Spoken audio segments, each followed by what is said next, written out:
Hello everyone, welcome to electrical department. आज के इस वीडियो में हम आपके आईएमआरई सब्जेक्ट का मॉक टेस्ट 1 लेकर आए हैं। इसके पहले हमने 2 वीडियोस डाले हैं जो आपका ईडब्ल्यूडी सेकंड और यूडब्ल्यूई को दोनों के मॉक टेस्ट करा चुके हैं और उसका क्विज भी टेलीग्राम पर करा चुके हैं। तो आज हम उसी क्रम में आईएमआरई सब्जेक्ट का मॉक टेस्ट लेंगे और ये लाइव क्लास ख़त्म होने के बाद आपको टेलीग्राम पर क्विज भी देखने को मिलेगा। तो आज के वीडियो हम स्टार्ट करते हैं और अब देखते हैं मॉक टेस्ट 1। साथ ही दोस्तों आप लोगों को बता दें कि ऑनलाइन एग्ज़ाम को लेके बहुत सारी न्यूज़ आ रहे हैं। तो आपको बता दें ऑनलाइन एग्ज़ाम आपका जो है नहीं हो पाएगा, लगभग मुश्किल है। जो आपका एग्ज़ाम होगा वो ऑफलाइन होगा, वो भी आपके ओएमआर सीट पर, मतलब कि क्वेश्चन जो होंगे ऑब्जेक्टिव क्वेश्चन होंगे और आपको मतलब कि ओएमआर सीट पर क्या होगा उसका आंसर देना होगा। तो अगर एग्ज़ाम ऑनलाइन होता तो उसमें नकल करने की कुछ चांस भी होते, लेकिन अगर एग्ज़ाम ऑफलाइन होता है तो आपको बहुत मेहनत करना पड़ेगा, क्योंकि उसमें आप नकल नहीं कर पाएंगे। आपका जो है कि उसमें क्या होगा कि आपको सेंटर वगैरह जाएगा, उसके बाद आपको वहाँ पर एग्ज़ाम देना होगा।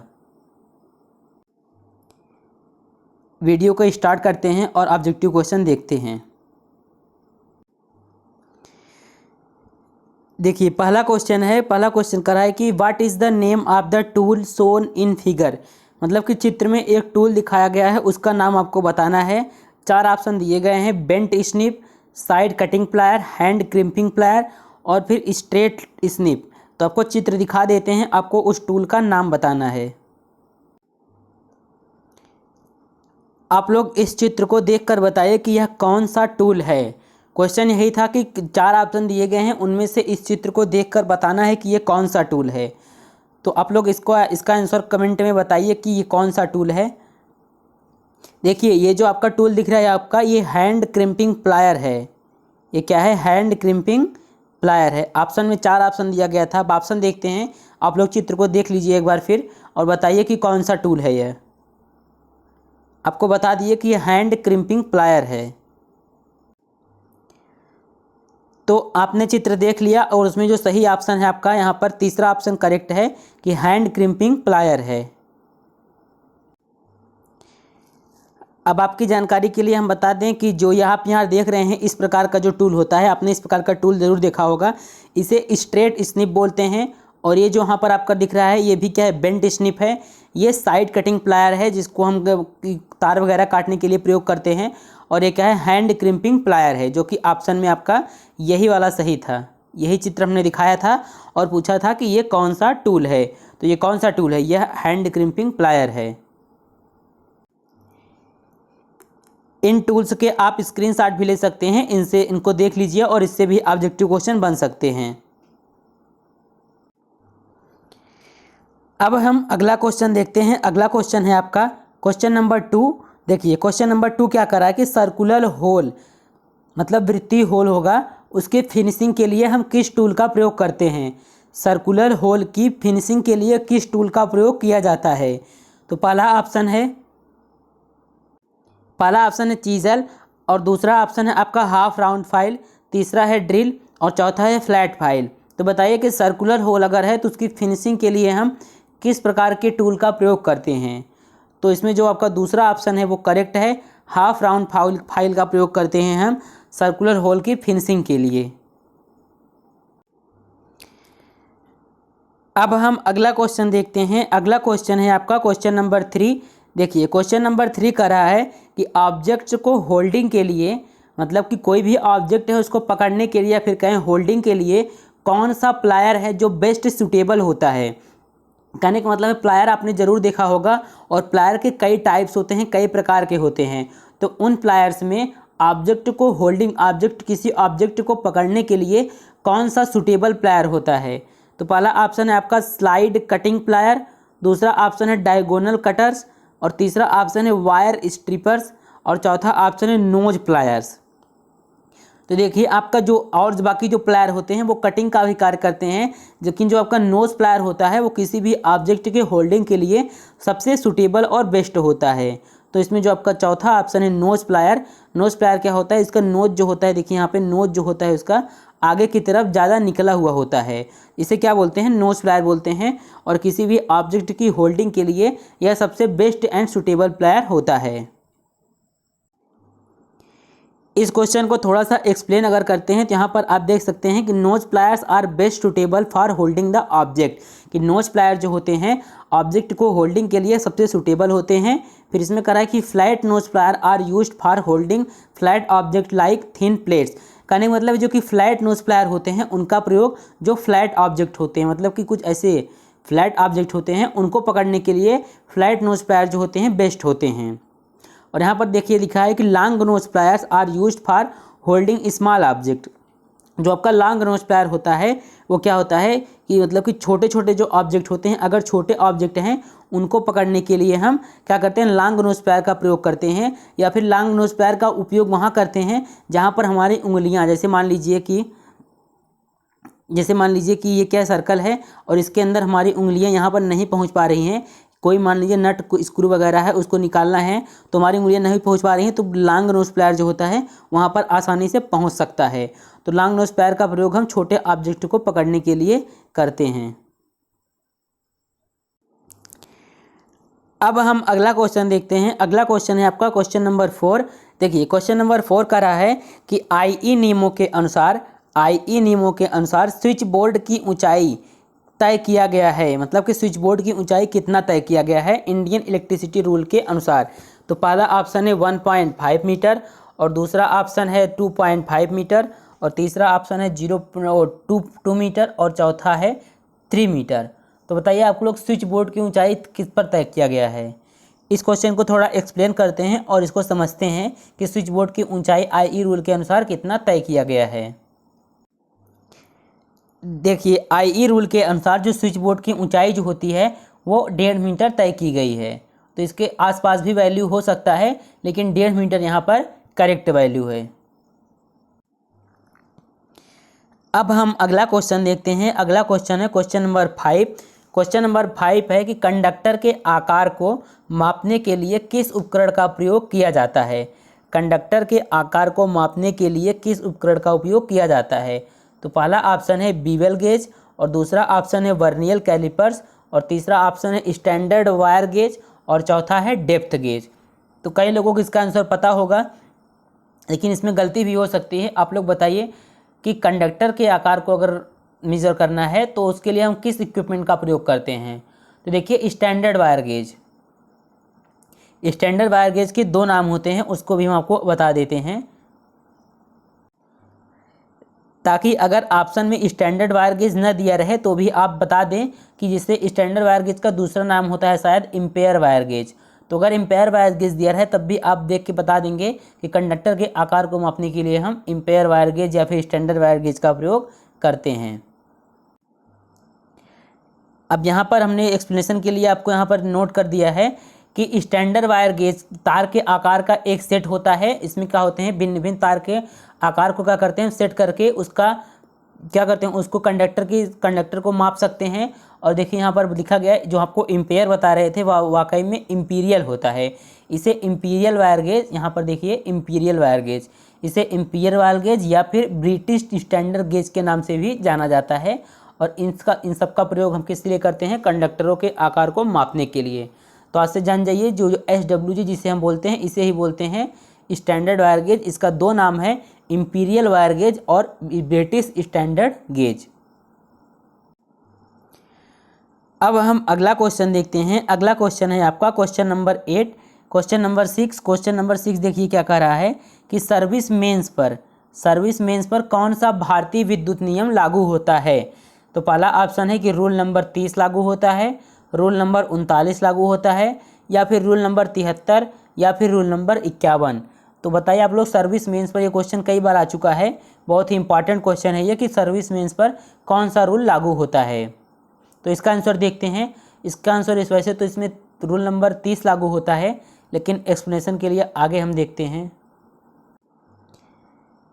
यहाँ पर आप इसका स्क्रीनशॉट ले सकते हैं और यहाँ पर देख सकते हैं रूल नंबर 30 जो होता है वो service line and apparatus on consumer premises, तो इस पर आधारित होता है रूल नंबर 30। और वहीं पर अगर रूल नंबर 39 की बात करें तो रूल नंबर 39 जो है cable protected by bituminous material, इससे आधारित है। और बाकी यहाँ पे आप 2 रूल और देख रहे हैं, इनसे भी ऑब्जेक्टिव क्वेश्चन बन सकता है। अब हम अगला क्वेश्चन देखते हैं। अगला क्वेश्चन है क्वेश्चन नंबर 7। देखिए क्वेश्चन नंबर 7 क्या कर रहा है कि किस प्रकार का मेंटेनेंस सबसे इफेक्टिव मेंटेनेंस है, कौन सा मेंटेनेंस इसमें से सबसे इफेक्टिव मेंटेनेंस है। तो पहला ऑप्शन है कि shut down maintenance, corrective maintenance, break down maintenance, preventive maintenance. तो 4 ऑप्शन दिए गए हैं इसमें से, आप बताइए कौन सा मेंटेनेंस जो है सबसे इफेक्टिव मेंटेनेंस है। देखिए पहला ऑप्शन है shut down maintenance. Shut down maintenance वह मेंटेनेंस होता है जिसमें हम क्या करते हैं, जो सप्लाई वगैरह ऑन रहता है उसको क्या करते हैं, शट डाउन लेते हैं, उसके बाद मेंटेनेंस करते हैं। तो यह सबसे इफेक्टिव मेंटेनेंस नहीं होता है, तो ये ऑप्शन गलत है। दूसरा है करेक्टिव मेंटेनेंस। करेक्टिव मेंटेनेंस भी नहीं होता है। और जो ब्रेक डाउन मेंटेनेंस होता है आपका, वो ब्रेक डाउन की स्थिति में, जब मतलब कि मशीन चल रही ब्रेक डाउन हो जाता है तो उस स्थिति में किया जाता है, वो ब्रेक डाउन मेंटेनेंस कहलाता है। जो प्रिवेंटिव मेंटेनेंस होता है यह क्या करता है कि ब्रेकडाउन की स्थिति को लाने से रोकता है। मतलब कि अगर प्रिवेंटिव मेंटेनेंस हम करते हैं तो ऐसी स्थिति हमको नहीं देखना पड़ेगा कि ब्रेकडाउन मेंटेनेंस हो। तो सबसे बेस्ट और इफेक्टिव मेंटेनेंस जो होता है वो प्रिवेंटिव मेंटेनेंस होता है। अब यहाँ पर आपके एक्सप्लेनेशन के लिए हमने बताया है कि जो it is performed while the equipment is still working. कहने का मतलब जो प्रिवेंटिव मेंटेनेंस होता है जब आपके सभी उपकरण, जो भी इंडस्ट्री में मशीन वगैरह लगे होते हैं, जब सभी उपकरण क्या होते हैं, स्टिल वर्किंग मतलब काम कर रहे होते हैं, उस समय प्रिवेंटिव मेंटेनेंस किया जाता है। ताकि प्रिवेंटिव मेंटेनेंस करते हैं इसलिए क्या होता है, ब्रेक डाउन अनएक्सपेक्टली, असामान्यता ब्रेक डाउन नहीं होता है। और it is most effective maintenance, और प्रिवेंटिव मेंटेनेंस सबसे इफेक्टिव मेंटेनेंस होता है। अब हम अगला क्वेश्चन देखते हैं। अगला क्वेश्चन है क्वेश्चन नंबर 8। देखिए क्वेश्चन नंबर 8 का रहा है कि 132 kV इंटू 765 मतलब कि 765 kV, 132 kV और 765 kV के वोल्टेज स्तरों के लिए हाल के दिनों में, मतलब इस समय कौन सा पसंदीदा सर्किट ब्रेकर है। कहने का मतलब है 132 kV और 765 kV वोल्टेज रेंज के लिए इस समय किस प्रकार के सर्किट ब्रेकर का प्रयोग किया जा रहा है। तो पहला ऑप्शन है वैक्यूम सर्किट ब्रेकर, दूसरा है न्यूनतम तेल मतलब कि मिनिमम ऑयल सर्किट ब्रेकर, और तीसरा है एयर ब्लास्ट सर्किट ब्रेकर, और चौथा है SF6 सर्किट ब्रेकर। तो इसका आंसर आप लोग बताइए कि 132 kV और 765 kV के वोल्टेज रेंज के लिए किस प्रकार के सर्किट ब्रेकर का प्रयोग इन दिनों किया जा रहा है। तो इसमें देखिए जो सही ऑप्शन है आपका SF6 सर्किट ब्रेकर का प्रयोग यहाँ पर 132 kV और 132 kV से 765 kV के वोल्टेज रेंज के लिए इन दिनों किया जा रहा है। बाकी इस क्वेश्चन को थोड़ा सा एक्सप्लेन करते हैं और एक आपको दिखाते हैं। अब यहाँ पर जो आपको इमेज दिख रहा है आप उसका स्क्रीनशॉट ले लीजिए और आप इसको याद रखते हैं तो बहुत ही अच्छी बात है। देखिए इसमें दिया है कि वोल्टेज लेवल 132 kV के लिए हम एयर ब्लास्ट सर्किट ब्रेकर का प्रयोग करते हैं, 400 वोल्ट से 15 किलो वोल्ट 15 kV के लिए हम एयर ब्रेक सर्किट ब्रेकर का प्रयोग करते हैं, और अप टू 220 kV, अगर 220 kV से ऊपर की बात आती है तो tank type oil circuit breaker का प्रयोग करते हैं, और अप टू 765 kV, अगर 765 kV से ऊपर की बात आती है, फिर अप टू मतलब कि 765 kV तक, सॉरी अप टू मतलब होता है 765 kV तक, तो SF6 सर्किट ब्रेकर का प्रयोग करते हैं। और 22 kV टू 66 kV मतलब 22 kV से 66 kV के लिए हम वैक्यूम सर्किट ब्रेकर का प्रयोग करते हैं। तो आपको जहाँ पे इमेज दिख रहा है बहुत ही इंपॉर्टेंट है, आप इसको देख के बता सकते हैं कि किस लेवल के लिए, किस वोल्टेज लेवल के लिए कौन सा सर्किट ब्रेकर उपयुक्त होगा। अब हम अगला क्वेश्चन देखते हैं। अगला क्वेश्चन है आपका क्वेश्चन नंबर 9। देखिए क्वेश्चन नंबर 9 का रहा है कि ग्राउंडिंग जो होती है आमतौर पर ट्रांसमिशन लाइन में किया जाता है, सप्लाई एंड पर, रिसीविंग एंड पर, मिडिल ऑफ द लाइन के बीच में, या फिर एनीवेयर, या फिर कहीं भी। जो ग्राउंडिंग होता है ट्रांसमिशन लाइन पर वो कहाँ किया जाता है। तो बहुत ही इजी क्वेश्चन है। ग्राउंडिंग जो हमेशा हम करते हैं वो सप्लाई एंड पर करते हैं, और क्यों करते हैं अब आगे देखते हैं। देखिए जो ग्राउंडिंग होता है ट्रांसमिशन लाइन का वो हमेशा सप्लाई के एंड पर करते हैं, क्योंकि देखो ग्राउंडिंग आमतौर पर आपूर्ति के मतलब सप्लाई के अंत में ट्रांसमिशन लाइन में की जाती है, ताकि सिस्टम में कोई भी गलती मतलब फॉल्ट होने पर पूरे सिस्टम को हाई फॉल्ट करंट मतलब कि उच्च दोष धाराओं के प्रवाह से बचाया जा सके। अगर हम जो एंडिंग पॉइंट है वहाँ पर क्या करते हैं, अगर ग्राउंडिंग करते हैं तो अगर कोई ही फॉल्ट वगैरह होता है तो हम पूरे सिस्टम को हाई फॉल्ट करंट से बचा सकते हैं। इसीलिए क्या होता है ट्रांसमिशन लाइन में ग्राउंडिंग जो होता है सप्लाई के एंड पर किया जाता है। अब हम अगला क्वेश्चन देखते हैं। अगला क्वेश्चन है आपका क्वेश्चन नंबर 10। क्वेश्चन नंबर 10 कह रहा है कि श्वसन की प्रक्रिया में मतलब कि आर्टिफिशियल जो रेस्पायरेशन होता है उसमें रेस्पायरेशन की प्रक्रिया में प्रयुक्त वायु का घटक है? पहला ऑप्शन है inert gases, carbon dioxide, oxygen या फिर नाइट्रोजन। तो जो आर्टिफिशियल रेस्पायरेशन होता है उस प्रक्रिया में वायु का घटक क्या होता है? तो आपको पता है गैसेस वगैरह का प्रयोग नहीं करते हैं, ना कि कार्बन डाइऑक्साइड का, ना ही नाइट्रोजन का। इसमें क्या होता है, ऑक्सीजन का प्रयोग किया जाता है। तो तीसरा ऑप्शन जो है वो करेक्ट है। अब हम अगला क्वेश्चन देखते हैं। अगला क्वेश्चन है कि दिए गए विकल्पों में से चित्र में दिखाए गए जोड़ के प्रकार को पहचानें। अभी हम आपको एक चित्र दिखा रहे हैं, उस चित्र को देखकर आपको पहचाना है कि यह इसमें कौन सा जॉइंट है, यह कौन सा जॉइंट है। ऑप्शन देख लीजिए। पहला ऑप्शन है स्कैरफेट joint, T joint, Britannia joint या फिर रैट टेल जॉइंट। अब आपको हम चित्र दिखा देते हैं। आप लोग इस चित्र को ध्यान से देखिए और बताइए कि यह कौन सा जॉइंट है। आपके इंस्टॉलेशन चैप्टर में जो जॉइंट दिया है वहीं से ये क्वेश्चन लिया गया है। आप बताइए कि यह कौन सा जॉइंट है। यहाँ पर आप देख रहे हैं कि दो केबल है, एक ये, इनको क्या किया गया है, जॉइंट किया गया है। और इस जॉइंट का जो मेथड होता है उसका क्या नाम है, यही आपको बताना है। अब आप चित्र देख लिए, आपको ऑप्शन दिखाते हैं। तो अभी हमने जो आपको चित्र दिखाया उसमें आपको जोड़ को पहचान करना था। तो आपको बता दें, उसमें जो जोड़ आपको दिखाया हमने वो रैट टेल जॉइंट था। क्या था? Rat tail joint. इसमें आपका चौथा ऑप्शन जो है वो करेक्ट है। अब यहाँ पर आप देख सकते हैं ये आपका क्या है, रैट टेल जॉइंट है। रैट टेल जॉइंट है ये, इसको आप ध्यान में रख लीजिए, ये रैट टेल जॉइंट है। ठीक इसी प्रकार अगर चित्र को देखकर पहचानना है तो आप इस चित्र को देख लीजिए, ये आपका क्या है, ब्रिटानिया जॉइंट है। यहाँ पर देखिए लिखा गया है ब्रिटानिया जॉइंट है।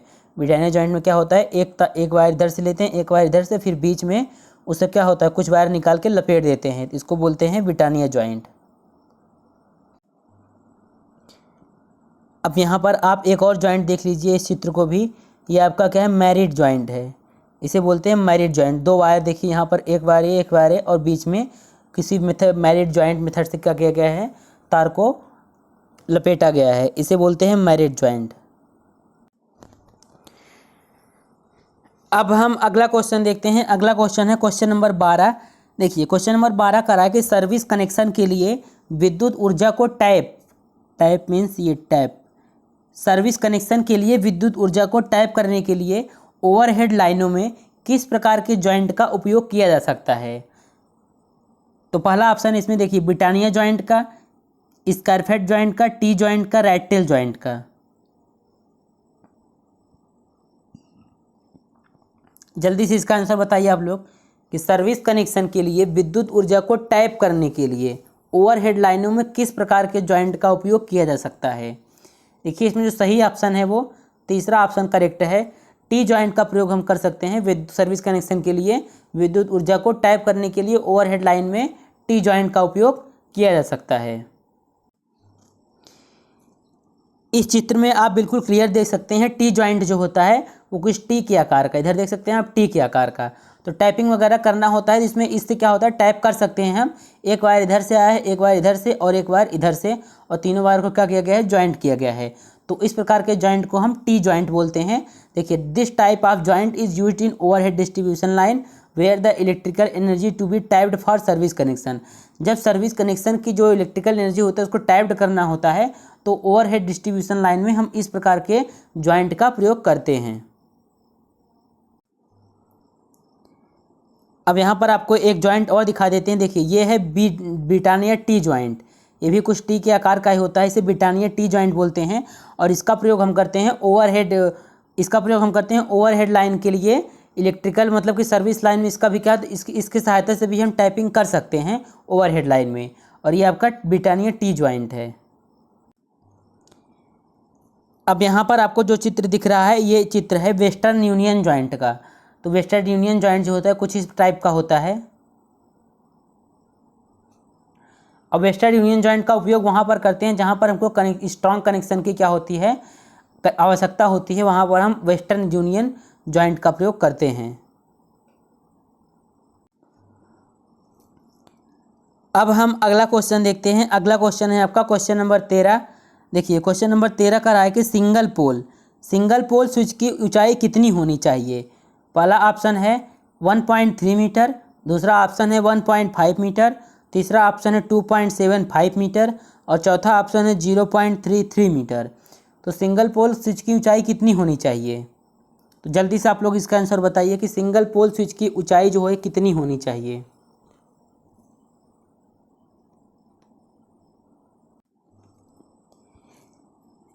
देखिए, एक जो सिंगल पोल स्विच की ऊंचाई होनी चाहिए वो 1.5 मीटर होनी चाहिए, लेकिन ऑप्शन में क्या दिया है, ऑप्शन 1.3 भी दिया है। लेकिन अगर आइडल की बात करें, आइडल सिंगल पोल स्विच की ऊंचाई जो आदर्श ऊंचाई होनी चाहिए वो 1.5 मीटर ही होनी चाहिए। देखिए, एक स्विच जो है फर्श मतलब कि फ्लोर के स्तर से 1.3 मीटर की किसी भी ऊंचाई पर स्थापित किया जाना चाहिए, लेकिन दिए गए विकल्प के अनुसार हम सिंगल पोल स्विच की आइडल जो हाइट है उसको 1.5 मीटर सही करेंगे। तो देखिए, इसमें जो आपका सही ऑप्शन है ये देखिए, इसमें दूसरा ऑप्शन ये जो है ये करेक्ट है। अब हम अगला क्वेश्चन देखते हैं। अगला क्वेश्चन है आपका क्वेश्चन नंबर 14। देखिए, क्वेश्चन नंबर 14 का रहा है कि बिजली का काम करते समय बिजली का झटका लगने की संभावना नहीं है। वेट वुड से मतलब गीली लकड़ी से, मेटल की रॉड हो उससे, वेट रोप मतलब गीली रस्सी से, ड्राई वुड मतलब सूखी लकड़ी से, किससे विद्युत झटका लगने की संभावना नहीं रहती है? तो इसको आप देखकर ही बता सकते हैं। ड्राई वुड जो होता है कुचालक पदार्थ होता है, इसलिए इसमें क्या होता है, ड्राई वुड क्या है, इससे विद्युत झटका लगाने की संभावना नहीं होती है। और ड्राई वुड यहाँ पर दिया है ना, ठीक है, ड्राई वुड, ये ड्राई वुड तो सीधी बात है कि ये इंसुलेटर की श्रेणी में आता है, इसलिए क्या होता है, इससे इलेक्ट्रिक शॉक नहीं लग सकता है। अब हम अगला क्वेश्चन देखते हैं। अगला क्वेश्चन है क्वेश्चन नंबर 15। क्वेश्चन नंबर 15 का रहा है कि निम्नलिखित में से 50 एम्पीयर धारा कितनी है, 50 एम्पीयर, 50 एम्पीयर की धारा के लिए ले जाने वाले तांबे के लिए उपयुक्त तार है। पहला ऑप्शन है 12 mm square, 16 mm square, 8 mm square और 4 mm स्क्वायर। इसका आंसर बताइए आप लोग कि 50 एम्पीयर की धारा को ले जाने के लिए कौन सा कॉपर वायर उपयुक्त रहेगा। 12 mm स्क्वायर का, 16 mm, 8 mm, 4 mm। इसमें सही ऑप्शन है आपका 12 mm स्क्वायर, क्योंकि टेम्परेचर वगैरह भी डिपेंड करता है, इसमें कई सारे स्टैंडर्ड चीज़ें होंगी जो डिपेंड करेंगी, इसलिए इसमें जो सही ऑप्शन है आपका वो 12 mm स्क्वायर क्या होगा, उपयुक्त तार होगा अगर 50 एम्पीयर की धारा को ले जाना है। अब हम अगला क्वेश्चन देखते हैं। अगला क्वेश्चन है क्वेश्चन नंबर 16। देखिए, क्वेश्चन नंबर 16 का रहा है कि एल्युमिनियम केबल को कॉपर बसबार से जोड़ने के लिए उपयोग किए जाने वाले लग, आपने लग पढ़ा होगा, केबल लग, तो उसी से क्वेश्चन है ये। एल्युमिनियम केबल को कॉपर बस से जोड़ने के लिए उपयोग किए जाने वाले लग के प्रकार की पहचान करें। तो पहला ऑप्शन है इंसुलेटेड स्लीव लग, दूसरा है बाई मेटेलिक केबल कनेक्टर, तीसरा है बाई मेटेलिक केबल लग, चौथा है कॉपर लग। देखिए, इसमें पहले बात तो दूसरा ऑप्शन जो है बिल्कुल गलत है कि ये लग का प्रयोग किया जाता है, लेकिन इसमें दिया है बाई मेटेलिक केबल कनेक्टर, तो कनेक्टर का प्रयोग तो नहीं किया जाएगा, केवल इसमें लग की पहचान करना है। तो आपको इसमें पहला, तीसरा और चौथा, इसमें आपको चूज करना है कौन सा सही है। तो इसका आंसर आप लोग बताइए। ये वाला गलत है बिल्कुल,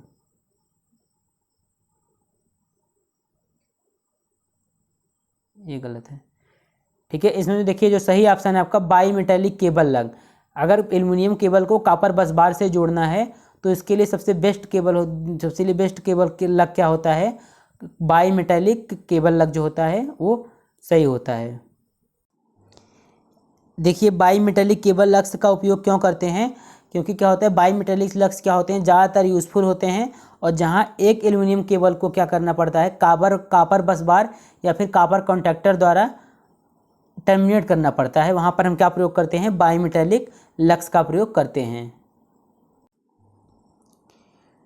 अब हम अगला क्वेश्चन देखते हैं। अगला क्वेश्चन है आपका question number 17।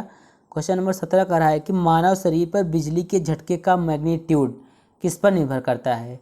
The magnitude of electric shock on human body depends on.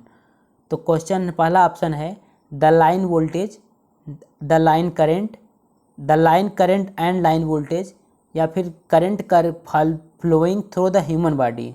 तो लाइन वोल्टेज कितना है, इससे कोई मतलब नहीं है कि मानव शरीर पर बिजली का झटका किस पर निर्भर करता है।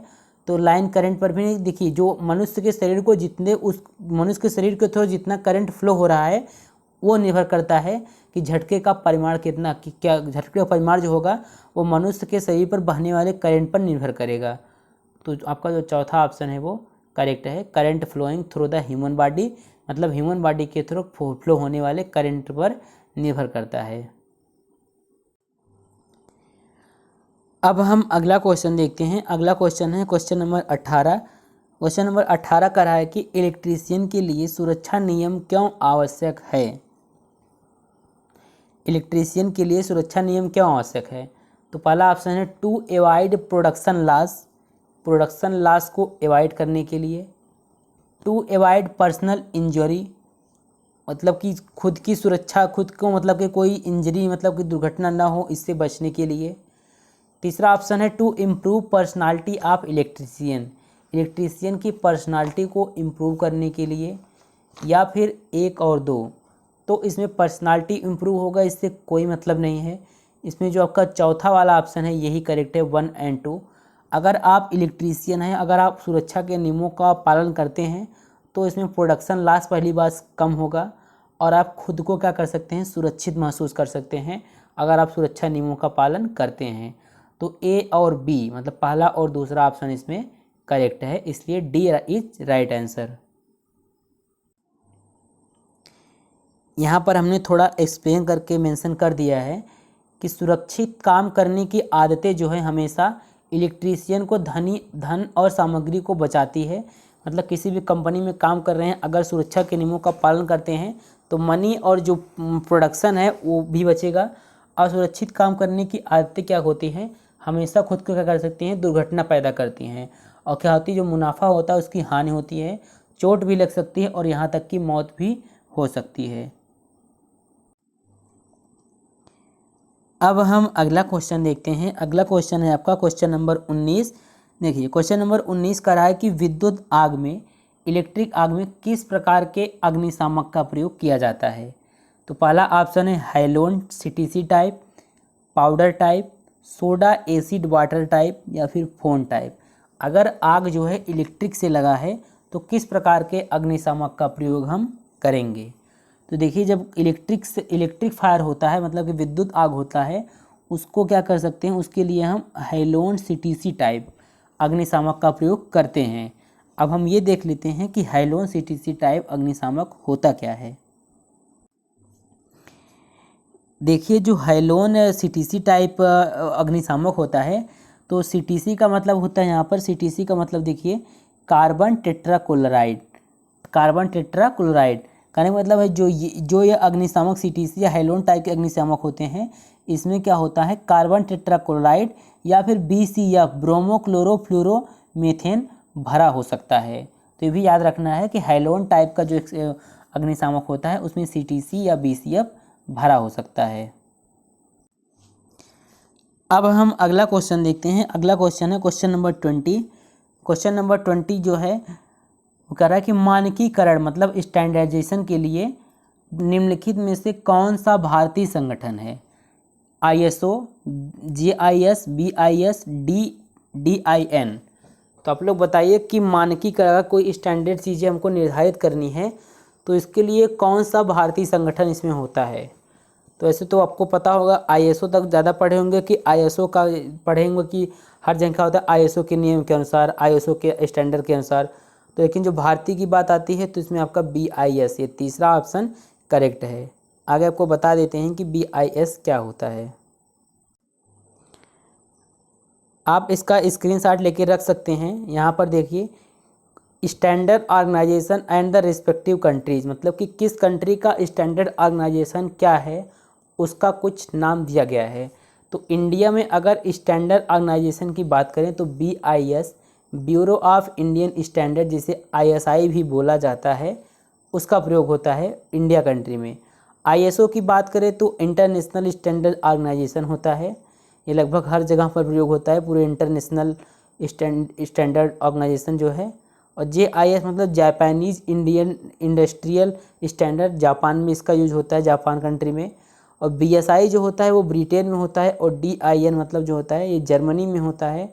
और GOST रूस में होता है। और अमेरिका में जो है ASA, जैसे आपके इंडिया में BIS का प्रयोग होता है, वैसे अमेरिका में ASA, अमेरिकन स्टैंडर्ड एसोसिएशन का प्रयोग होता है। ये सब क्या है, स्टैंडर्ड चीज़ें हैं। कोई भी चीज़ को निर्धारित करना होता है स्टैंडर्ड मतलब मानकीकरण के लिए, तो इन सब का प्रयोग किया जाता है। तो देखिए आज थोड़ा टाइम नहीं मिल पाया, इसलिए हमने 50 क्वेश्चन नहीं तैयार कर पाए। आज के इस वीडियो में केवल इतना ही 20 क्वेश्चन, लेकिन आपको जो आपका क्विज होगा इस क्लास के समाप्त होने के बाद जो क्विज होगा उसमें कम से कम 40 क्वेश्चन तो ज़रूर होंगे, क्योंकि क्विज के लिए क्वेश्चन तैयार करने के लिए टाइम मिल गया, लेकिन वीडियो के लिए नहीं मिला। वीडियो के लिए क्वेश्चन है, लेकिन रिपीटेड क्वेश्चन नहीं बनाना चाहते, इसलिए टाइम नहीं मिला। तो आज की इस वीडियो में इतना ही, और सभी लोग अब टेलीग्राम पर आ जाएं। क्लास ख़त्म होने के 10 मिनट बाद ही टेलीग्राम पर क्विज स्टार्ट हो जाएगा। तो अब हम मिलते हैं अगले वीडियो में, और आप लोग तैयारी करते रहिए, क्योंकि एग्ज़ाम आपका ज़रूर होगा, वो भी ऑफलाइन होने के ज़्यादा चांसेस हैं, क्योंकि BTUP से भी कोई नोटिस नहीं आया है।